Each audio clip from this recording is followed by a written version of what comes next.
Selam dostlar. Selam. Bugün biz Skype'tan Bulgar Radyosu alı barışçısı DJ Aygül Apa Hayrulina bilen aralaşabız.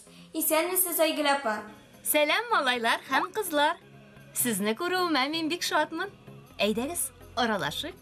Aygül apa, hazırgi zaman radyo DJ'yi kim ol? Şahsen min özüm radyo DJ degan so'zni bik una bitirmim, yoratmim. G'adatda men o'zimni olib boruvchi, radio olib boruvchi deb aytam.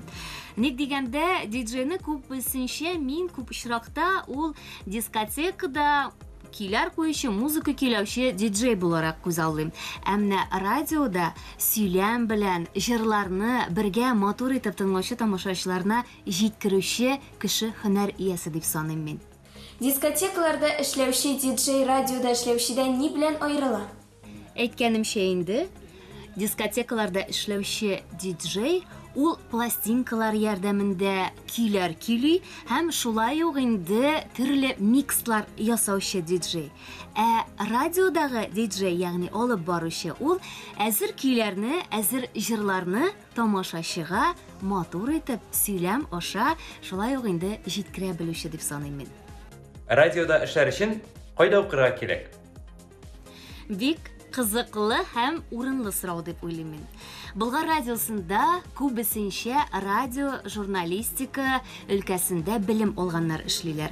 Ular universitetda jurnalistika fakultetida o'quvchilar ham ko'pincha radioga kelgan, ishlarga kelgan kishilar yangiliklar maktabini o'targa tegishlar. Albatta, anglaganigizcha, demak, jurnalistik bilimi bo'lishi muhim.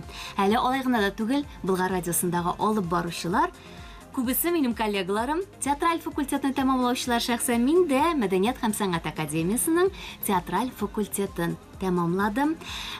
Endi tegi esa bu hunar egasi bo'lar uchun belgili bir o'quv yurtidagina o'qirga kerak deb aytasim kelmay menim. Agarda tilagingiz bor ekan, maxsus master-klasslar o'targa mumkin. Albatta, endi ulpat shaxslardan belgili darslar o'tib, siz o'zingizning tabiatdan berilgan talantingizni boyitib, mana shu o'zingiz saylagan yo'nalish bo'yicha ishlay olasiz. Tilagan har kim radyoda ishlay oladimi? Xalqda shunday aytim bor. Tilagan yolg'on iti oshagan deb.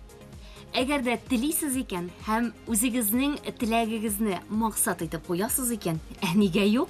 Shaxsan men televideniya olib boruvchisi bo'lishga bik tilagan edim. Ham yillar o'zg'ash mening bu tilagim turmushga oshdi, chunki men uni maqsad etib qo'ydim. Ammo televideniyaga borgancha men albatta radio maktabini o'tdim.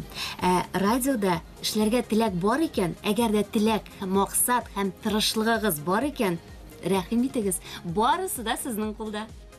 Aygül apa, bizning bilan ilmtaga chiqqan uchun zo'r rahmat. O'ngishlar o'zingizga. Bek zo'r rahmat Aygül Apa. Yigitlar, qizlar, qarag'izali, bilasizmi ne o'yladim? Ming topqir eshitgancha bir topqir ko'ring yaxshiroq deylar. Shunga ko'ra, aydagiz men sizni Bulgar radiosi studiyasi bilan yaqindanroq tanishtiraman.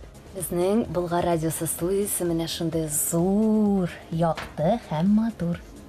Ham bizning studiya bizning o'zinchaligi, ol onlayn kameralar bo'lu, shulay yo'q bir yo'li 8 qo'noq chaqirib, ular bilan сөйләшеп o'tira olish mumkinligi mana ko'rasizmi? 8 mikrofonga shuning qadar kishi chaqirib biz сөйләшеп o'tira olamiz.